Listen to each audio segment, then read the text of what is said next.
Hi, this is Brian Ward from Shout Factory, and you are listening to the Geekcast Radio Network. Hi, this is John Barber from IDW Publishing. You are listening to The Pull Bag. You've just jumped inside The Pull Bag. Join TFG1Mike and the rest of the comic crew here at the GCRN as they make their great escape into comics. From DC, Marvel, and Image to IDW, Boom Studios, and Zenescope, we have everything right here. We cover things like Transformers, He-Man, superheroes, TMNT, and Radiant Black. Yeah, we have all that and so much more. It's all inside the Pull Bag here on the Geekcast Radio Network. So, without further ado, it's time to talk about the comics we're reading right now, here inside the Pull Bag. Hello and welcome to the Pull Bag. This is episode 490. We are, well, technically 9 or 10 episodes away from 500. And yeah, I am here. I am TFG1Mike. Joining me is Ha-Hee Prime. Hello. Hello. How are you? I am good. That is good. And tonight we're going to be talking about Livio Ramondelli's The Kill Lock from IDW Publishing. Woo! Yep. Absolutely. Woohoo. This is a 6-issue series that is collected into one trade. Livio, I think, is pretty much everything on this series. He's got a letterer. Yeah, Tom B. Long does the letters, and I gotta get Tom on for an interview because Tom is amazing. Tom is one of those people that is like, you must talk to this person because he is so cool. Yeah.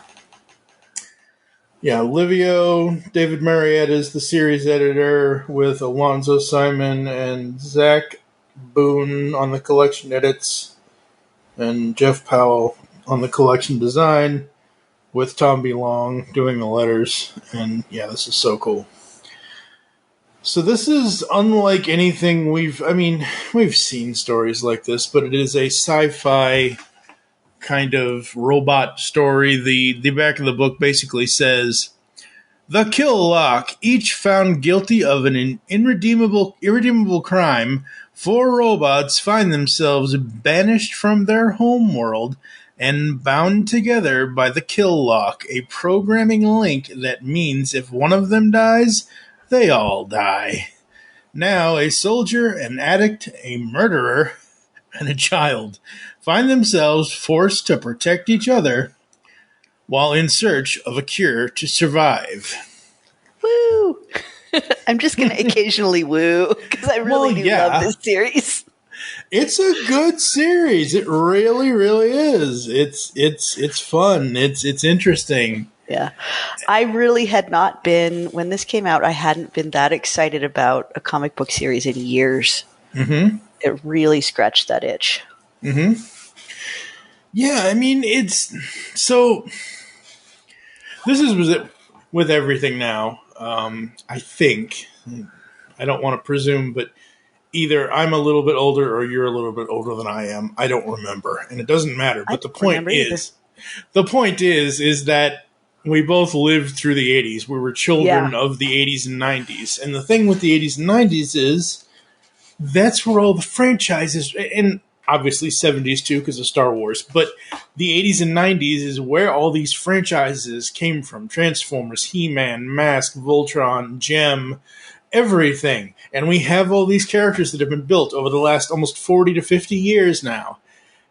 And then something new comes along. Instead of having to redo or do something different with the franchise or try to tell a reboot story or try to do this with this character, you have someone in Livio Ramondelli who has work. He's an amazing artist. He's done tons of Transformers work. He's done work for Star Wars. He's done work for everything.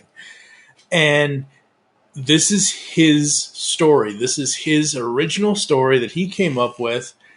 And it's so hard sometimes to get into an original story because the companies like Hasbro and Mattel and Disney and Fox, well, Fox is Disney now, but like all these companies want you to keep coming back to, like, there's not, like, even when something is new, it's like, oh, do I really want to try that, or do I want to go back to something I know and just rewatch that, or just reread that, or with this is awesome. I love this. I love that he has written technically 12 issues, because there is this first series, and then there's the second series we'll get to eventually, the Kill Lot. And you have to have me on that. Well, yeah, you know me by now. So for the audience, for the past 14 years that I've been podcasting, whatever I set up with someone, whether it's Batman or Nightwing or Batgirl or Batman Beyond or Transformers or whatever, if I set it up with, 1, 2, 3 people, whatever it is, those are the people. Yeah, why am I going to have you on this and then not? Come on, Heather. Come on. But yeah, this was cool. And this was the reason why this is so cool is that because Livio has worked on Transformers, these 4 characters, I'm like, okay, one of them is Starscream, one of them is Optimus, one of them is this, one of them is that. And it's just one of those things where I don't know. Okay, so the 4 characters that are tied together with this kill lock. The Artisan, if you were used to only the finest comforts of high society, and then you got exiled to a backwater ice planet because the higher-ups didn't appreciate you murdering your coworkers, you'd probably be pretty pissed too. And that's where we find the Artisan at the start of the kill lock. Starscream killed the other Seekers. Like, seriously. That's the first thing I thought of when I read that line off of Livio's website. Yeah, listeners, me and Mike were talking about this earlier, and you will never know this conversation, but we were talking about which Transformer these characters reminded us of. Mm-hmm. And you can do that. But one of the things that I appreciate about this series is that these characters, to me anyway, are not carbon copies of any other character. Oh, no. Yeah. There are types. Yeah. That show up in recognizable kind of similarities. But what I appreciate about the characterizations in this series is that it's so sparse and understated, but as you read it and these little tiny hints are given to each character's like soul, and by the end you kind of really have had this powerful experience of getting to know them, and they've all surprised you. Yeah. And my favorite thing about it is that by the end of it, I don't utterly abhor even the Artisan. Mm-hmm. And the Artisan is like everything I just hate to hear in a character. Yeah. I'm like, no, you are bad. Stay away. And by the end of it, you're like, I mean, it's a point of view kind of thing. It's you start out with these 4 characters trying to figure out how to basically unlock themselves from this punishment. And I believe, and it's going to be in the show note post, folks, it's going to be in the post on the Geekcast Radio website. Livio did commentaries for all 6 issues, which Superstar Shout Factory producer Brian Ward helped him do those commentaries. And highly recommend. Oh, yeah. Yeah, everybody should read this book and then go watch Livio's commentaries, because he talks about how, yes, the Artisan in the beginning he's that character nobody wants to be around because he is such an asshole. Yeah. He's kind of like, what if Darth Vader was petty? Yeah. So like ultimate evil, ultimate power, and also petty and little of soul. And so you're just like, nope, danger. Yeah, it's basically like Darth Vader crossed with Starscream. I mean, he has this power, he has this whatever, but there's a limit to that power. Mm-hmm. And also he is very, very petty. Yeah. And then the Wraith, the way Livio describes him on the website, this is the big ass kicker of the group, right at home on the hellish war missions in the deepest corners of space. After centuries of noble service to a vast crusading army, he was sentenced for a lapse in obedience on the battlefield. Now, when I was watching watching, whatever you want to call it, to the commentaries, Livio mentioned something about the Wraith kind of being Optimus Prime-ish. Yes, technically Optimus wouldn't have a lapse in obedience because really, I mean, unless you count Primus or Alpha Trion, there's really no, Optimus is the leader of the Autobots. That's what he is. But in the Wraith, I saw the judgments and the decisions that the Wraith has to make kind of mirror certain choices Optimus has had to make over the last 40 years. Yeah, I love the Wraith. I feel like he's got some of the best qualities of Optimus and Megatron. Mm-hmm. And, but again, like he's his own character. Oh yeah, no, so I'm not saying. He reminds me of, like, he's got this vibe. This is going to be me nerding out, but so this story Ivanhoe that I've never read the book, but I've seen 2 different movie versions of. Okay. There's a character named Brian Guibert who's like the anti-hero bad guy who kind of turns good at the end, mm-hmm. which of course I love him. Mm-hmm. But the Wraith has kind of that, I'm a Templar. I, adhere to this strict religion. I do what must be done, and in Ivanhoe, it's I burn the witch, and in this, it's I burn the world. Yep. And the fact that, spoilers, but that bit where the Wraith says, what is it? I violate the very fabric of who I am, where mm-hmm. he makes that choice to go against his religion. Yep. Or against the demands of his religion. I love the Wraith. Wait, which character's your favorite, Mike? I like them all for different reasons. I don't have a single character out of the main 4 that I would pick over the others because I see them and they're all trying to get to this end goal of, hello. If wow, I almost said you, Heather, and no, you are Heather. You, yes, let's keep this straight. Yes. No.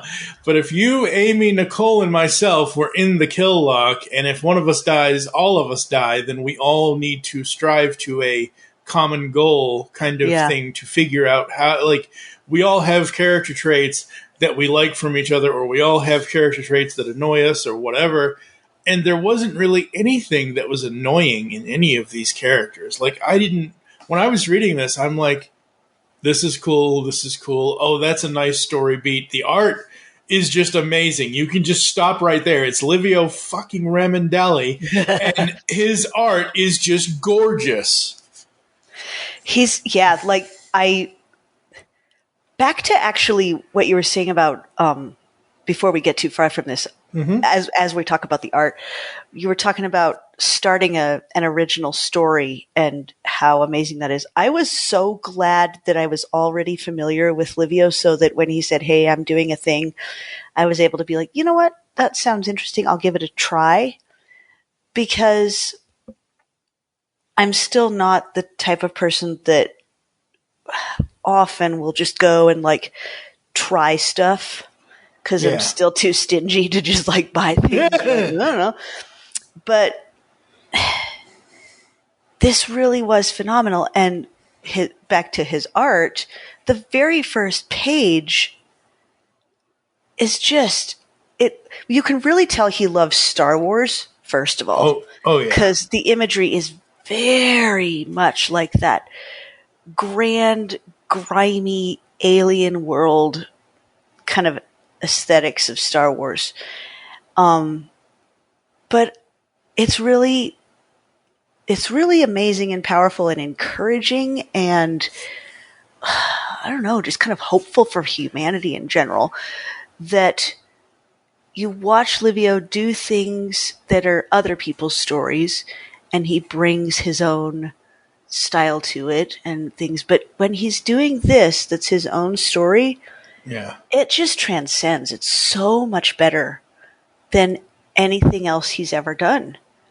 Yeah. And I mean, because it's exciting. Yeah, it's very exciting. And I could be wrong. I mean, like I said, I'm on his website, and pretty much his portfolio is Star Wars, Transformers, Marvel and DC, concept art, comic covers.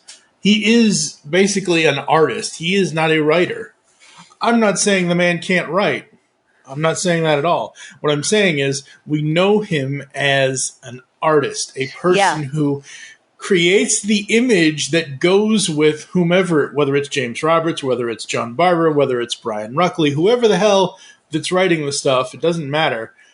But this is the first time I personally have seen him write something and create a story. And the story that he is creating is, yes, you're right. He is a huge Star Wars fan. Obviously, he wouldn't be working on Star Wars and Transformers if he wasn't a huge fan of those things, I don't think. Because normally most people will not do something if they don't like you know what I mean? Like, so seeing him create this story is just amazing, because it's a story that pulls us in with these characters that have a goal that they have to get to, and characters that are written in a way that it is compelling. Yeah. I was really impressed with his writing. I think the only other person that I know of in my limited comics knowledge is Nick Roach, for that level of art and writing in tandem. But the thing that Livio does in this series that I really admire is the gutsiness of the writing and especially in this first scene, the in-your-faceness of it. But like, he puts his own stamp of this is not anything else. This is its own thing. When he starts it off by having the artist just like drop an F-bomb right away and then do like horrible, creepy, violent stuff to the Freddy Fazbear character, who will never not be Freddy Fazbear to me. And so you're just like, okay, this is not like anything else that I might have been reading. Yep. You're talking about the laborer, right? The guy that's trying not to drink.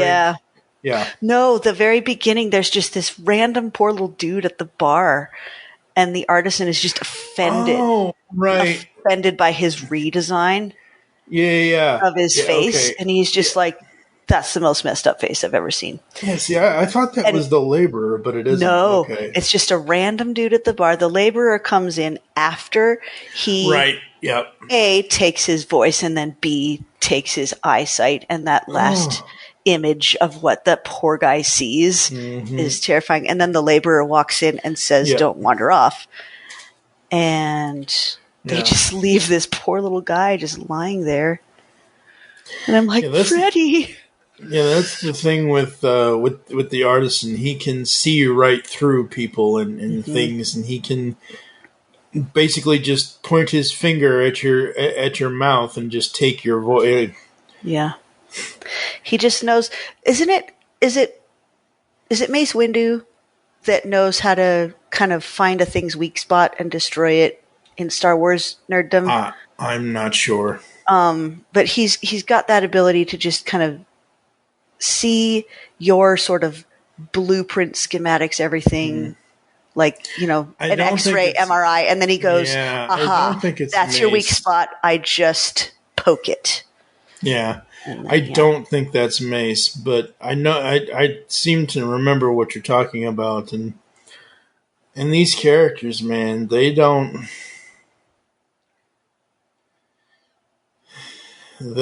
trust each other. No. At least not at the beginning. And the way the story opens up is really cool because you're just like, oh, here's the hero of our story. Oh, I don't like him. Oh, here's a here's a kid. Wait, what's going on? And then, the introduction of the Wraith is just this huge enigmatic guy who talks in old Germanic writing and just kind of, lays out the story. But I really like that when we first meet all these characters, it's kind of like Wreckers, where you're meeting extremely flawed individuals and then you start to love them. Yeah, absolutely. I love that.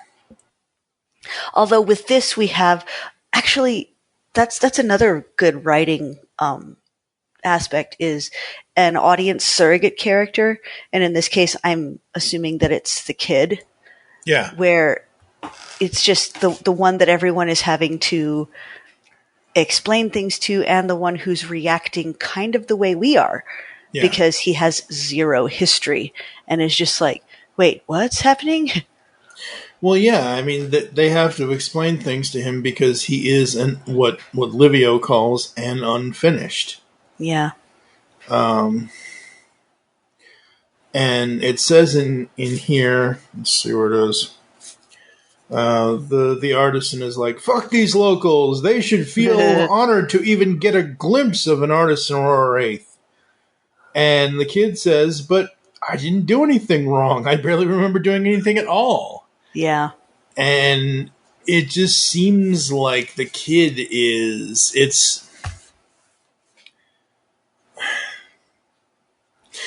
I'm going to make, and I hope Livio takes this if he's listening to this at some point. Hope he takes this as a compliment. It's like the laborer and the artisan are Mike and Sully, and the kid is Boo from Monsters Inc. They have to teach the kid these, and they want, the artisan he's the one that murdered all his coworkers or whatever, so he's the murderer. But and the laborer, he's a drunk, which is not good, folks. Don't drink, folks. Just don't. It's not good. So it's one of those things where you have these characters, and then you have the fourth part of this, the Wraith, and the Wraith is that kind of, I'm gonna say holier than thou, but it isn't really a holier than thou. He has this higher moral standard than most of them. Yes, he will do his job. Yes, his race has exterminated entire planets, but for him, it's all about if they did something. If they did something wrong, then they need to be punished. But if they didn't do anything wrong, then that kind of thing. Yeah. And it's it's a fun read. Yeah, it is.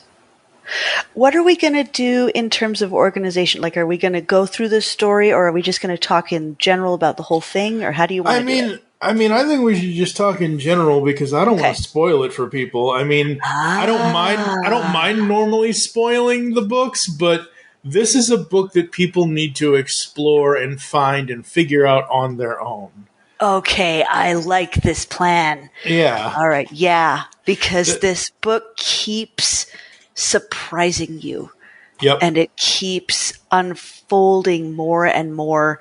It's a real trip in the way that it goes, okay, here's this. Oh, but also this. And then, issue 2. And also this. It really, the progression of the story and the widening of the world is really well done. And I will say that I do better with this not just reading it once. Like, I read it once and went, whoa. And I had a lot of emotional response to this story because the emotions and characterization in it are really good. Yeah. But I didn't notice everything because the good and bad aspect of Livio's art is that it's really not an instant visual read. There's a lot of things that you're not going to really understand what you're looking at until you're, going back through and going, oh, okay. And so it's a very kind of experiential experience to read. Like, you feel like you're there, but also you feel it's very kind of through a glass darkly, where you're just trying to kind of decipher and decode. Yeah, absolutely. And you have to, because the way that this is written is in the way of, oh my God, this is not only a sci-fi story. This is also a psychological story, and it's a psychological story by the point of each of these four characters, and even the fifth character that joins them, the Axial. It's all of these things combined into one, and it's a story that, like you said, it is one of those sit down on a couch or a chair or wherever you're comfortable and just immerse yourself in the world, because the world will just take your mind and just run with it. Yeah. Yeah. It's that damn good. It's really, and it's a lot of fun to really pour over the imagery, to take time with it, to take time to decipher it, and to take time to decipher the storytelling as well, to really get into, wait, there's one sentence, but it just conveyed hundreds of years worth of history. Yep. It's neat. Yeah, it is very, very awesome. And it's a thing that just, I don't know, it's one of those things that it's such a well-written story, and like we have already said, the art is just amazing, but in the story you see these things, like, I don't even think we're not even, like, when I'm cycling through the comic, I'm not even out of the first issue yet, and I see the Wraith and the Artisan and the Laborer, where the Laborer says, "Lord knows the Artisan deserves it more than anyone, but the child is innocent. He does not deserve this life to die with us." And the Wraith says, "For the young one, then, we shall seek the cure." And you see a panel of the Artisan with his, hands together like Emperor Palpatine or Mr. Burns. Fucking fantastic. Let's do this. Yeah. And it's, these characters just take you into this world, and it's an adventure. It's an adventure in space. It's a space adventure. And you get to explore all of these characters, their personalities and how each of them are and how each of them react to being kill-locked, I guess. Yeah, I mean, with all of them being together kind of thing, because they have to be, because they're, in the kill lock. Yeah. But yeah, I mean, I've always loved this kind of story, the story of let's put these people into a room and see what happens. But instead of into a room, it's let's put these people into a universe where they are constantly in danger that is like escalating. Yeah. And see what they do. And what they do is wonderful because they each unfold into a character that you could love. The other thing, well, okay, me and the Artisan are at détente. But a couple of things that I think are admirable is there's so much. There's a lot of grittiness to Livio's art anyway. That's just his style. Yeah. And so the fact that he's using that to portray a universe that is really grimy, like there is just choking dust in the air wherever you go. And the people are living. It's not quite Mad Max, but it's very. I mean, the Wraith would call it depraved, but especially that world they go to that's kind of the nasty Vegas of the universe.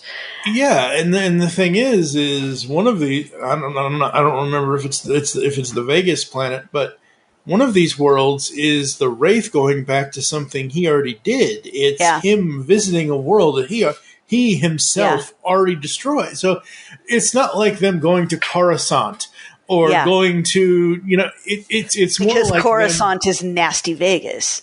Well, no, I mean, in this universe, the closest we get to Coruscant is nasty Vegas. Yeah.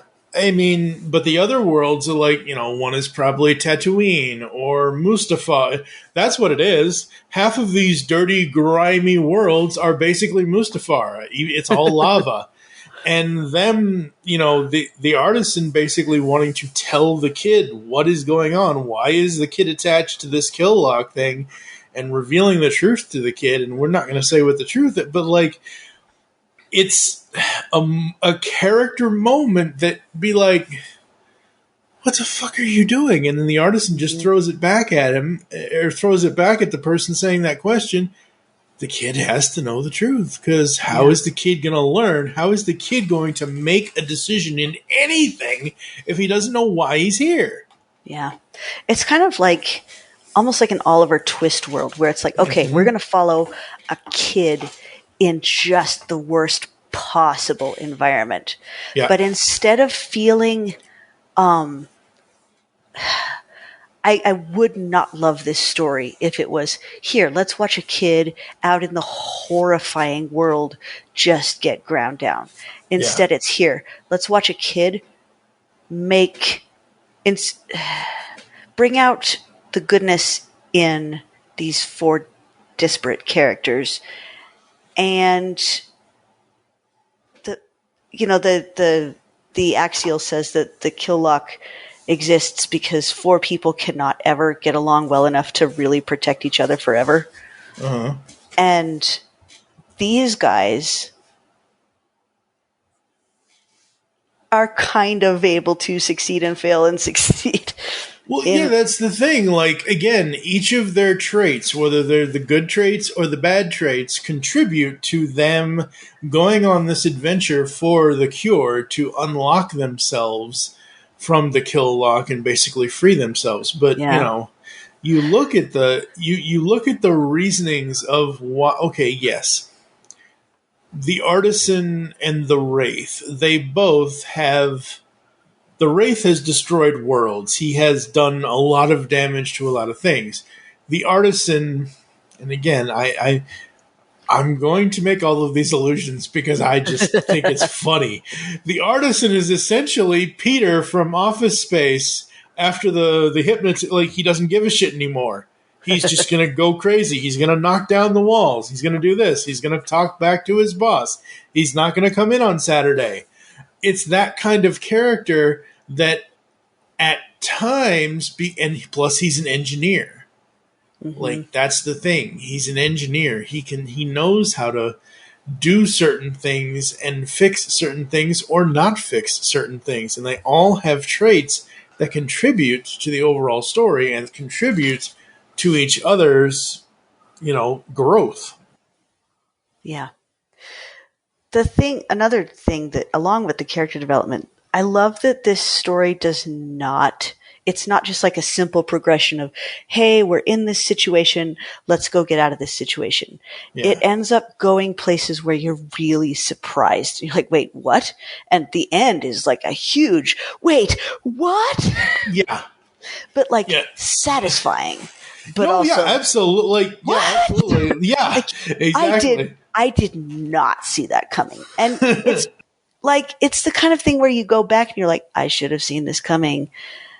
But yeah, it's like you get to the end and you read the, you're reading the whole story. You go from issue 1 to issue 6. You get to issue 6 and you think, okay, this is the final issue. And at this point in time, I believe this was around 2016, 2017, maybe 2015. But you get to this and you think, okay, this is how this is going to end. They are going to find a way to get out of the kill lock, and then they're all going to go their separate. Oh no, that's not the way this ends. No, it's not. Not at all. Yeah. Yeah. Oh man. The other cool thing in the sort of flowering of the story is how in each issue you get kind of a window into the pasts of these characters. And that, I mean, I've mentioned that you start off with a bunch of guys that you're like, I don't know if I like you very much. And then by the end of it, you're like, I love these characters. But the backstories illuminate not just the characters, but also the world. Yep. There's so much really good world building just thrown in and left undeveloped, so you can kind of, I don't know, write fan fiction in your head and like imagine what might this be, like the Wraithiest symbol and we just get to hear like a tiny bit about the Axial and a tiny bit about even just like what are the Wraith Legion doing? And should we be on their side? I don't know. I mean, they are going around. They are definitely doing genocides. And like, who's in charge of whether or not these people are wicked? But yeah, just the power dynamics at play. And there's just a lot of really cool world building. Yeah, and I love how each issue is another section of their adventure, and they're either on a different planet or going from one planet to another planet, and it's completely different environments. Because you look at issue 2, going from issue 2 to issue 3, it's like, holy crap, they go from this one world, and then they're on this other world that is now, I believe issue 3 is the world that the Wraith destroyed, and you see all this stuff, and it's just like, and this is where they find the Axial, and we don't add her to the characters, but I mean, she's a part of the characters, and the whole thing with the Laborer, I mean, when he's... Oh, you mean his backstory, or? Yeah, his backstory, and even his, like, in issue 3, when, let me see here, where is it? Come on, book, do your damn job. When he goes and says, "You've killed us all." Oh, wait, that's actually not our Laborer. That's one of my favorite scenes. That's where the artisan is showing the kid what the Killuck does. Right. Okay. And that is just heart-wrenching. Yeah. The little scene where, so I don't know if this is too huge of a spoiler, but there's basically 4 other robots that have been kill-locked together, and there's 3 of them that are just kind of hanging out together, and one of them has stayed on a different planet. Yeah, it's on a beach planet or something. Yeah. You see this, other robot, he's just like, wow, I finally found someone that loves me, and I've never been this happy, and then he dies, and it's horrible. And it's, I mean, the kid is watching in horror, but we are also watching in horror. Yeah. On behalf of ourselves, not on behalf of anyone else. We're just legitimately horrified. Yep. And yeah, good stuff. So there's that little interaction. I love the little interaction with the Wraith and the tiny person on the planet that he destroyed, that he tries to help. And then, you're just like, man, I love the Wraith. And then the person is just like, no, I am not on your side. You destroyed my planet. And they're like, oh yeah, that's not going to be something that you just get over quickly. Yeah. And the thing is, like, yes, there are a lot of, I think, geekdom at large. A lot of people like, okay, you've said this before, that you feel like you are essentially Optimus Prime. You have his values, you have his characteristics, that's your character, but you also love Megatron. And Megatron, in certain continuities and stories, he is one of the most evilest characters that you can find. And I feel like it's a big thing for the last, let's say, decade or so that everyone has gravitated towards loving the bad guys. And that's not necessarily not okay, but it's okay because the bad guys are compelling. If you have a hero, say Optimus Prime, Rodimus Prime, Ironhide, whatever, the hero is there to save the day. But the villain, all of these characters, with the exception of the kid, the laborer, the wraith, and the artisan, and even to a lesser extent the axial, they all have characteristics like that nobody should like. Yeah, The artisan is a murderer. He murdered his co-workers. He is evil. But the way that he is written and the way that he is designed and the way that he interacts with he's not just gonna, again, the whole premise of this book and this story is the kill lock. If one dies, they all die. So he's not gonna just be an asshole to be an asshole. He's going to be an asshole to figure out how to get them out of this situation. To get what he wants. And it's really his so he is the type of character that I usually, actually always, I can't think of a time when I'm not, I find terrifying. Yeah. The highly intelligent manipulator who is going to lie and use you. Yep. And so the fact that by the end of it, I'm like, okay, still find you terrifying and morally repugnant, but also I'm impressed. Yeah, exactly. Because again, it's all about where we start with the characters at the beginning compared to where we end up with them at the end of issue 6 and their growth through that story. And I don't want to say, and this isn't a spoiler, but I don't want to say by the end of it they're all friends, but at the same time, they all can't be enemies either because, I mean, in the end, they're just stuck in a different way.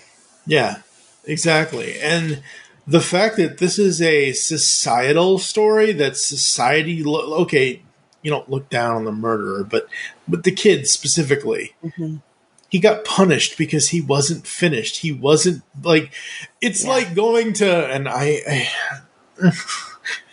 it's like going to Star Wars The Phantom Menace and saying to C-3PO, who isn't even, Anakin just started building him. Oh, yeah. Okay, C-3PO, you are now, condemned because you don't have your gold plating and you don't have your full voice box or whatever. Yeah. It's like, he didn't do anything. It's like he didn't jaywalk. He didn't run a red light. He didn't steal sugar from the old lady next door. He made their quote unquote perfect greater society look bad. Mm-hmm. There's a lot of really interesting social commentary in here. It's an interesting book, and it's social commentary without getting the politics into it. Mm-hmm. It's just, hey, have you noticed this about humanity? Which is, again, my favorite thing about stories about robots who are people is it's like, here's an aspect of society that's recognizable. And now you're going to look at it in a different way. Yeah, because you see, we've all seen people like the Ray. Okay, maybe not world destroyers, but I'm saying and I'm not trying to I feel like I'm a bad podcaster by saying this, but between the Wraith and the Artisan, one of them could be Jeffrey Dahmer and the other could be Ted Kaczynski. What I'm saying is these characteristics of these characters we've seen in real life in history. Yeah.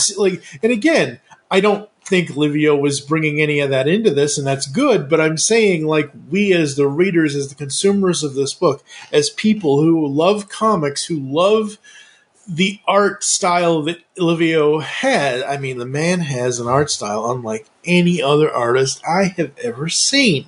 Yeah. And it's so great. And what's so great about it is, yes, I've pulled all these various references to Office Space, to Transformers, to Star Wars, to whatever, because I see that, like, that's in my brain, and I see that in some of these characters, like, you know, it's just one of those things where you're going to relate these characters to things you already know, or make references to the point of, oh, the artisan destroyed this world, and he's kind of, you know, not exactly like, I don't know, he's in the way of, oh my God, this is what I did, but this was what my job was. Like, you know, that whole should I follow it or shouldn't I follow it kind of thing. Wait, are you talking about the artisan or the wraith? The wraith. Okay, just to clarify for the audience, the wraith. Yeah, I meant the wraith. I thought I said the wraith, but yeah. Well, the wraith is interesting in terms of, because we see people now who are absolutely certain of their moral correctness, and who are very powerful. And it's kind of a, hey, make sure you question your certainties every so often. Yeah. Kind of thing. I actually really like the way he writes The Laborer. I end up really, really liking The Laborer. And the thing that I know that we recommended those audio commentaries that Livio recorded. The thing that he brought out that there were two things from those that I really went, oh. One was that the creepy Vegas planet is built on like a giant body, sort of like Nowhere in Guardians of the Galaxy, which I could not tell from looking at it. Yep. And then the second one was just how he was really writing the Laborer as a guy who is good at understanding people while still being very rough around the edges. In fact, I just finished watching the Chernobyl series, and there's a miner in there who's very similar. Yeah, the Laborer is an interesting character because the Laborer is someone who likes to drink, but he's trying, like, you know, he's intentionally trying not to, you know, do that so he can be, you know, I don't want to say normal, but he can be that's what I needed. He can be clear-minded on what is going on, and he can understand and help with whatever is going on. And he is one of those characters that is like, okay, this is a real struggle for him, but look how he's approaching it, and he's intentionally like somebody, no, can't do it. Just can't. Nope, sorry, I don't want that drink. And as much as I do want that drink, I'm not going to drink that drink kind of thing. It's a complete commentary on alcoholism where, you know, that's an addiction that, go ahead. Sorry. Oh yeah, no, I love where he just like looks at the kid and says, "Don't ever try this ever." I feel like there's more to him even than just a commentary on alcoholism. I felt like that was almost a secondary aspect of his personality, but that the main aspect of his personality is just a very unassuming emotional and social intelligence. Yep. Because like there's that scene at the very beginning where the artisan is like, good job. You used the kid to get the wraith to kind of come out of his hole and get moving. I noticed that, and I want you to know, I know that you have this ability to, you know, work with people. And he continues, he's not so, this is what it is, where the artisan is just a manipulator, like a completely selfish manipulator. Yep. The Laborer is very much just a dude who will also occasionally just really work well with people. And he's not perfect. Like, I mean, he absolutely goes to a bar one time and forgets his entire mission. But I don't know. He's just a good dude. He's just a good, solid dude. Yeah, absolutely. He's one of those worker types, one of those, like... So he's very, Polish. Yeah. When I was growing up in the 80s, when I was a kid, my grandfather was a carpenter. All my uncles were carpenters. They were also fishermen. And it's New England, and it's this, and it's that, and it's everything you think New England is, and all this and all that. But it's that my dad has been working since probably age 13 or 14 or 15, and he's now over 65 years old. My dad has been working his ass off for nearly 6 decades of his life. And that's what I see in the laborer. The laborer, even though he got drunk and forgot what his mission was, he is trying his best to be that worker, to be that person that, like you said, will work with anyone. I don't drink. Have I drank in the past? Yes, I have, but I've never drank to excess. I've never because I don't like alcohol. It's not my thing, and that's fine.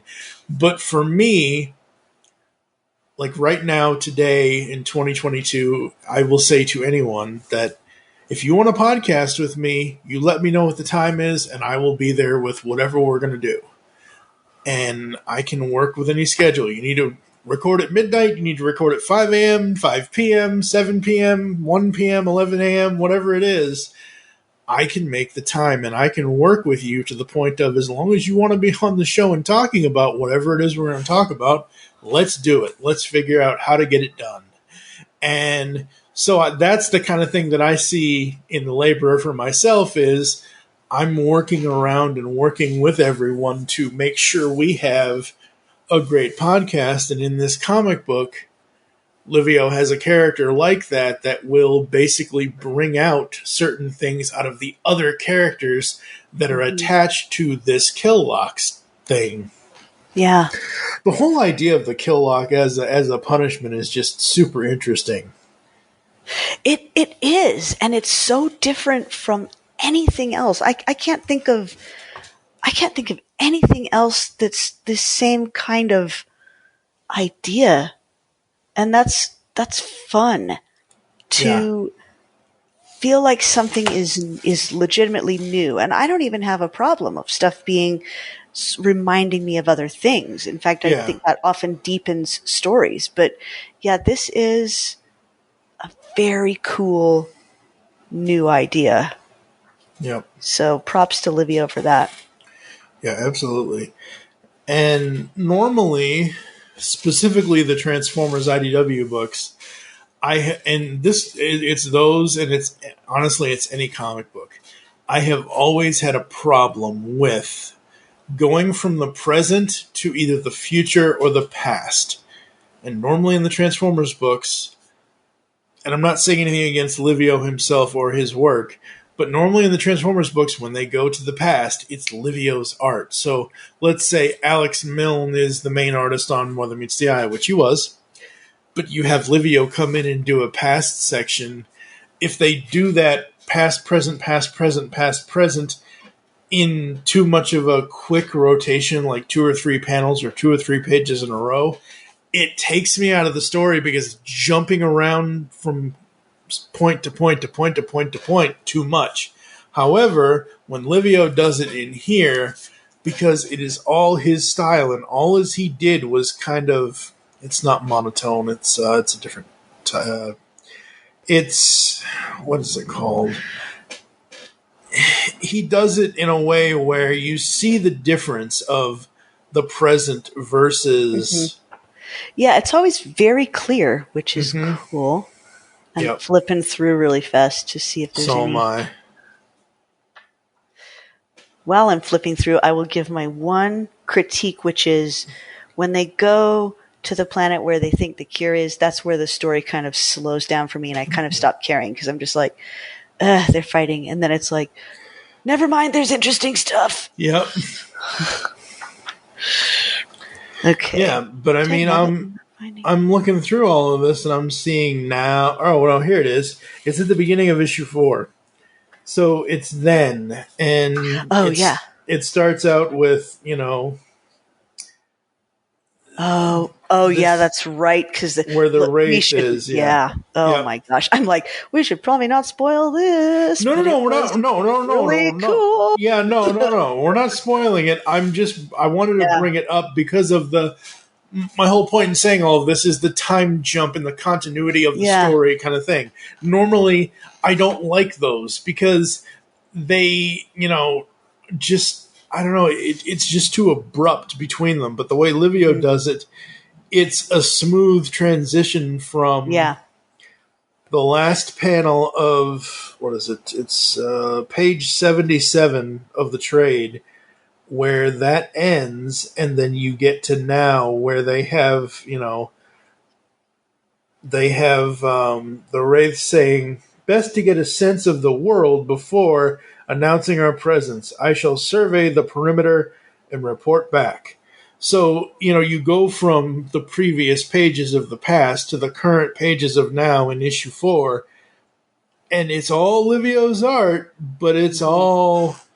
It's slightly changed. It isn't like a major change, and that's what I love about this story, is that he has melded the present and the past together so well that it doesn't take you out of the story. He's good at using just color cues to locate you in a place. Yep. I feel like that's more... It's not like the past is desaturated or anything. It's just this place is purple, this place is green, this place is orange, and you just always kind of know where you are, and that's really helpful. Yep. To storytelling. Yeah, absolutely. I mean, when they announced this, I was so happy for Livio, but I never got a chance. Like, this is the first time I've read it. I've always wanted to... I mean, I had plans for you and I to do this when you said you had read it when it first, like when you were reading the issue by issue. When I was grabbing random strangers on the street and being like, this is good! Forget that stupid Spider-Man guy. You read this. Like, it's that kind of thing. Like, oh my God, this is so good. And it is. We're not exaggerating when we say that, the excitement in our voices, folks. It's really good. It's really good. And we're intentionally not going story beat by story beat this time because everyone should read this. Yeah. Oh, I'm so excited that you decided to do that, because so much of the experience of reading this story is the discovery along the way. And that is very, very cool. And these, like, if a story about robots who are linked together by a thing that if one of them dies, they all die. These are robots that have so many varying designs. And I look at the artisan.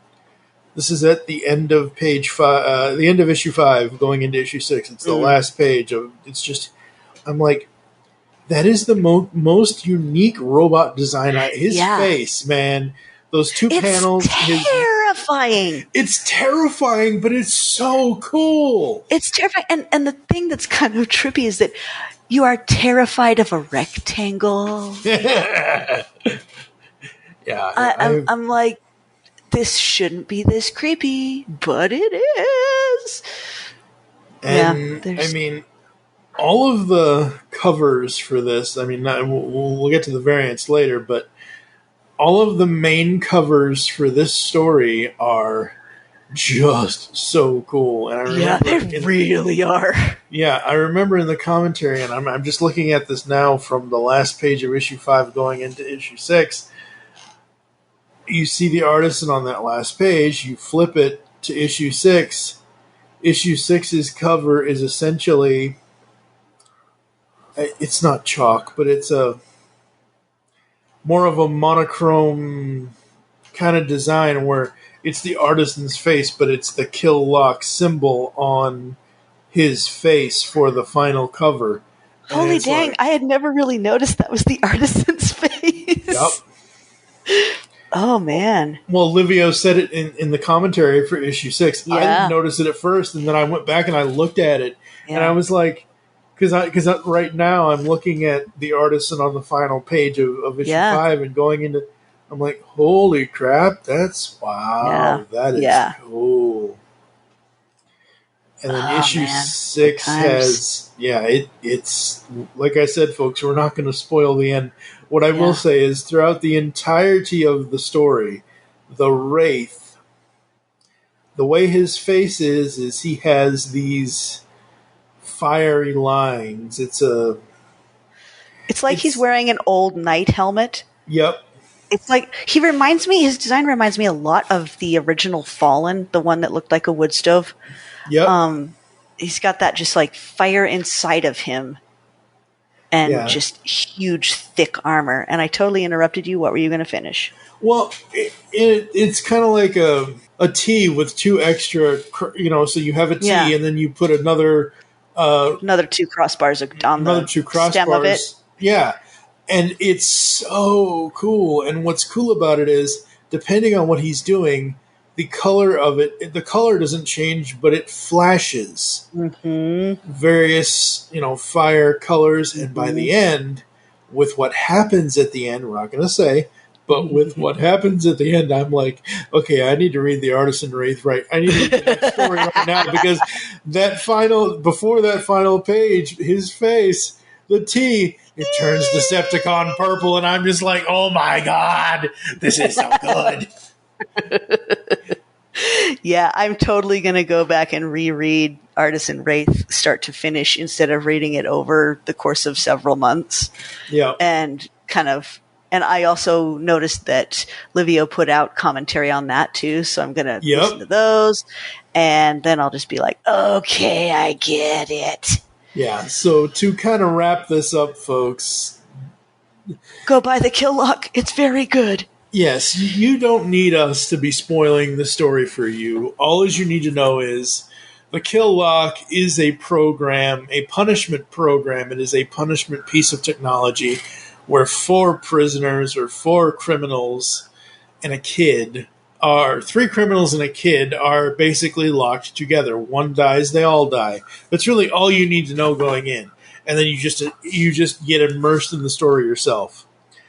Livio at the back of the trade has the thank you so much, and he talks about, the Kill Lock and everything else, and there's that, and then there's all these variant covers and that are so cool. And does he have the psychological profiles in the trade? Yep. Okay, cool. Because that was a neat thing.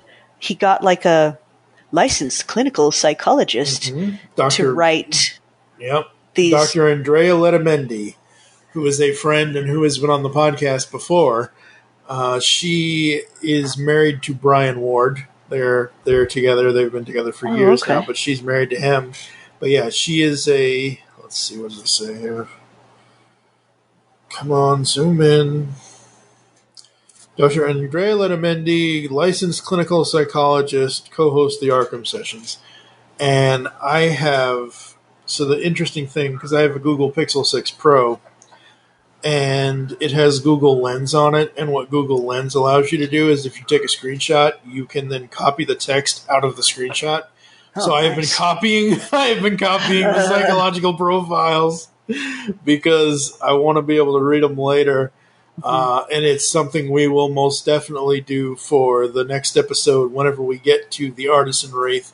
It'll probably be whenever the Artisan Wraith is collected into a trade. But I have those saved now, and this is just fun, folks. I mean, we have a 0 to 5 rating scale here at the GCRN, and there's nothing in this that is bad. So for me, it's 5s all around. Oh, yeah. Holy cow, 5s. Yeah, because it's so good. Yeah. It's everything you think you want and more for a story. And it kind of scratches all the boxes. Like, do you like watching people have to get along? Yes. Do you like really cool visuals? Yes. Do you like really interesting sci-fi concepts? Yes. Do you like really creepy, horrible violence? There you go. It's good stuff. Yeah, it's just everything, and it's just a fun, interesting. I don't do new things so well unless it's something I like. I'm going to be open-minded about it, and I kind of like what I've seen so far, but I've heard a lot of people say, oh, Transformers Earthspark, I'm not going to watch. I help somebody run a podcast called All Things Transformers. I have to at least check it out. Or even bots. I never got into the toys because I didn't know what the toys were at the time when they were out. And then the cartoon finally hits, and I'm like, oh, this is freaking cool. Yeah. I love this. This is awesome. And we're going to eventually do a whole bots episode over on All Things Transformers. But again, this is just... The Kill Lock to me is like somebody reading any classic DC or Marvel story. Whether it's Civil War with Marvel, or if it's Death of Superman with DC, or if it's Dark Knight Returns from DC. Like, it is on that level and more. Yeah. To me, it feels like it reminds me of... My dad used to read to us when I was little, and he was like a theater actor guy, and so he would do it really, really well. And it reminds me of some of the not just Edgar Allan Poe, but O. Henry, who was really good at surprise endings, and just old writers that are still remembered now for being, good at their craft. It has that sort of old but new feeling to it. And, like I said, that just continual unfolding of more and more opening story, which is very cool. We're just saying the same thing over and over, guys. Go buy the book. It's very good. You'll be glad you did. I guarantee you, if there's some sort of comic book shop, in 50 years from now, if there's some sort of remnants, whatever Earth ends up being 50 years from now, because I won't be here in 50 years, but it's one of those things where in 50 years from now, if there are remnants of a comic book shop that burned down, and this one book is the only book that didn't burn, and it's the Kill Lock, and somebody finds it, and they read it, and it changes their life. It's that kind of story. It is.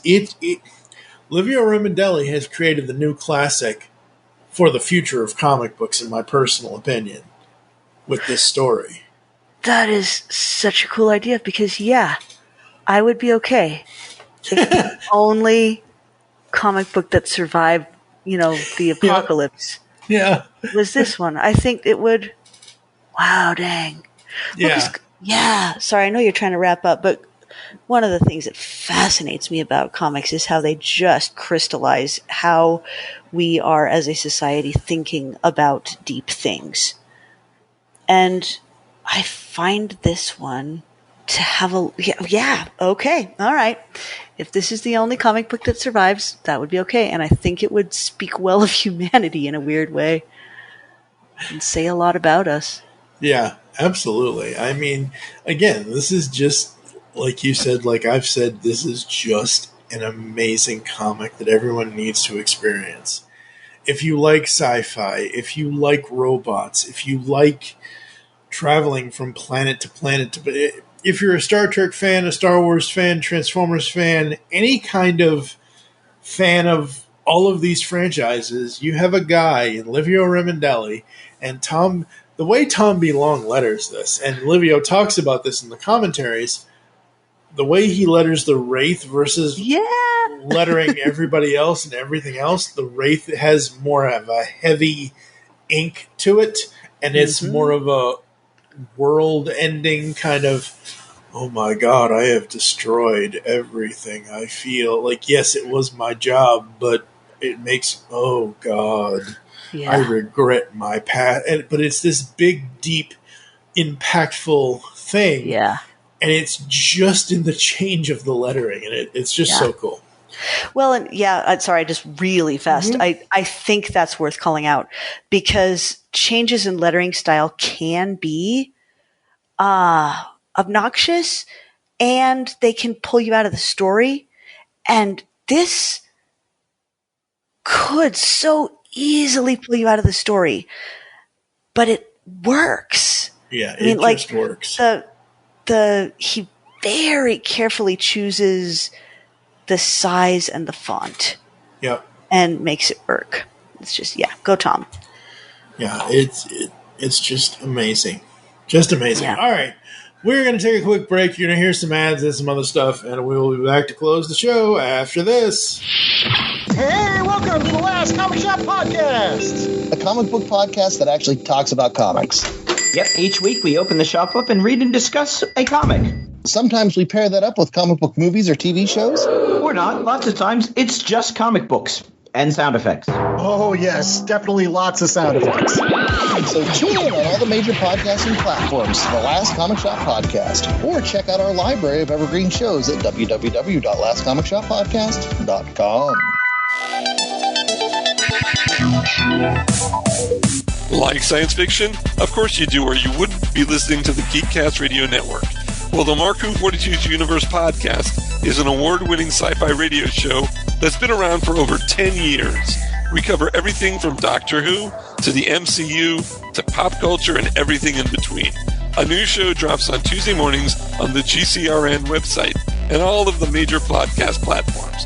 So listen to the Mark Who 42's Universe podcast from the universe and beyond.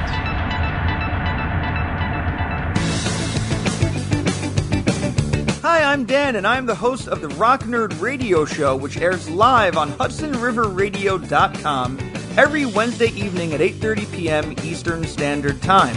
It also gets backed up as a podcast, which you can find on your preferred podcasting platform. Every week on my show, I talk about all kinds of pop culture. I talk about music, I talk about movies, TV, comics, collectibles, and so much more. I also feature a guest on my show periodically, which you might enjoy. I have a couple of special segments on my show, one called The Cover Song of the Week and My Favorite Thing in the World This Week. If you think this sounds cool, check it out sometime. I hope you do. Because the world needs another movie podcast. The Geekcast Radio Network presents for your listening pleasure the Cinema Geek. Hosted by Amanda, Kevin, Matt, and Dan. Each week we dive headfirst in the landscape of movies as we discuss movie news, play movie games, go in-depth on reviews, and even have a top 10 countdown or two. Also, don't miss our director retrospective series where we review noted directors' movies film by film. Bottom line is, if you love movies and love podcasts, you need to experience the Cinema Geeks. You can find us on iTunes, Blog Talk Radio, or GeekCastRadio.com. Hello, geeks and geekettes! Looking for a podcast that covers a vast array of topics? Then check out Altered Geek Unleashed, where we discuss our thoughts on this week's geeky news, tech, gaming, television shows, movies, cartoons, comics, and more. So, get altered, get geeky with the Altered Geeks. Every Friday on the Geekcast Radio Network.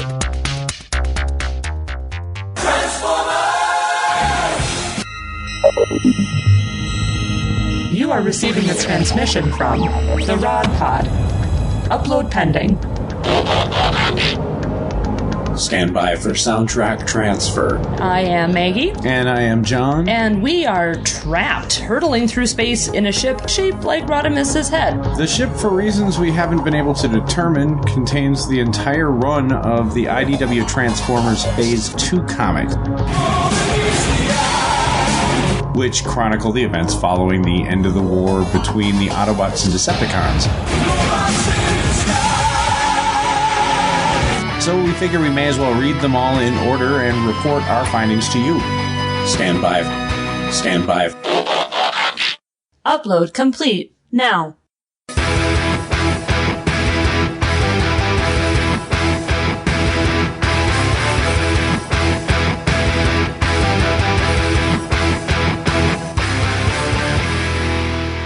The Rod Pod.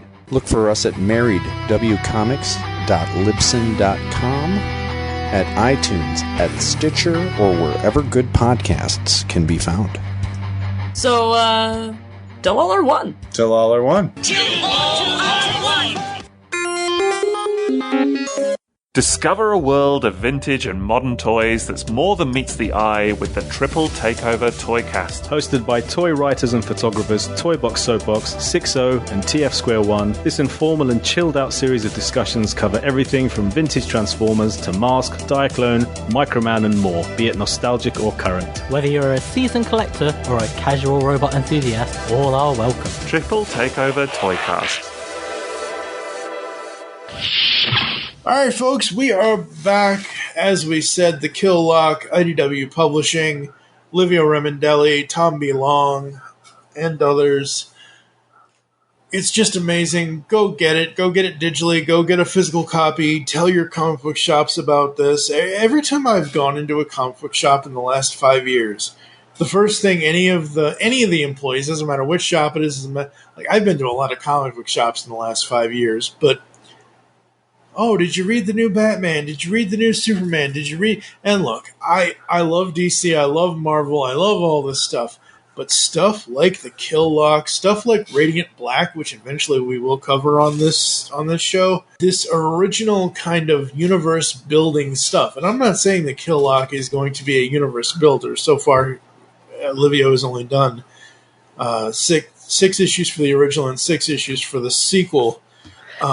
But it's just one of those books where you need to check it out. You just do. You know, have your local comic book shop people check it out and have them talking about it, because word of mouth on a comic like this is intoxicating, and it's going to spread the word about this, and everyone's going to know about it. Heck yeah. I was telling Mike last night, dear listeners, that I bought the trade for my local library of the Kill Lock because I wanted everybody in my tiny town to know this story. That's right. Anything else you want to say before I run through the closing? Nope, just read this book. It's good stuff. Absolutely. Thank you for joining us here inside the Pullbag. If you'd like to get in contact with us or leave feedback for the show, there are several ways to do so. Visit the website, geekcastradio.com, where you can listen to and comment on all of our posts, content, and all that good stuff. Go to this post on the website because I will be linking Livio's website as well as his YouTube channel, where he has all of the commentary videos. After you've read the book, go listen to the commentaries. Send us email to feedback@geekcastradio.com. You can listen to us on any podcatching client you choose to use, stuff like Spotify and things like that. Follow us on Twitter at GeekCastRadio for the network, at the Pullbag for the show. I am at TFG1Mike, and you are at Ha-Hee Prime, I think. Yep. I think that's what yours is. That's a me. That's a you. Become a fan on Facebook. Go to facebook.com/GeekCastRadio Network. You can also search out the Pullbag over there as well. Join us next time when we will be discussing Transformers versus Terminator. Woo! The second to last IDW crossover before they lose the license at the end of the year. Because we already covered Transformers Back to the Future a couple of episodes ago, and Transformers versus Terminator came out before that. So for now, I am TFG1Mike with Ha-Hee Prime. As always, make your great escape into comics and jump inside the Pullbag today. You've just heard the latest episode of The Pullbag, the GCRN's first comic review and discussion podcast. There are several ways to get in touch with us and leave feedback for the show. You can visit the website, geekcastradio.com, where you can comment on the episode and all of our different podcasts. You can rate and leave a review for the show on iTunes. Be sure to leave us feedback. Become a fan of us on Facebook, facebook.com/thepullbag. Send us an email, feedback@geekcastradio.com. Follow us on Twitter @thepullbag and @geekcastradio. So until next time, make your great escape into comics and unleash the geek in you.